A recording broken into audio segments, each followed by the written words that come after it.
একটু ভালো করে লক্ষ্য করলে ঝুড়ির মধ্যে আমরা কিছু শসা, একটা পেঁয়াজ এবং আলু দেখতে পাচ্ছি। তো বেসিক্যালি এই শসাগুলোকে আর খাওয়া যাবে না, বা এগুলো স্যালাড করে যেভাবে খায় মানুষ সেভাবে আর খাওয়া যাবে না।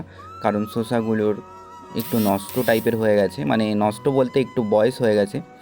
তো ওভাবে খেলে আর ভালো লাগবে না। তো যখন বাড়িতে এরকম শসা হয়ে যায় তখন আমরা এগুলোকে সবজি রান্না করে খাই। গরমের সময় এই জাতীয় সবজি খেতে খুবই সুস্বাদু হয়, এবং এই জাতীয় সবজি খেলে পেটও ঠান্ডা থাকে। তো এই জাতীয় সবজি খাওয়াটা মাঝে মাঝে খুব ভালো।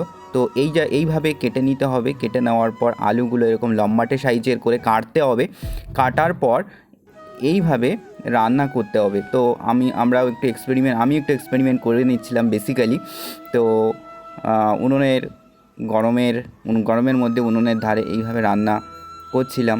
যাই হোক, শসার তরকারিটা খুবই টেস্টি হয়েছিল খেতে।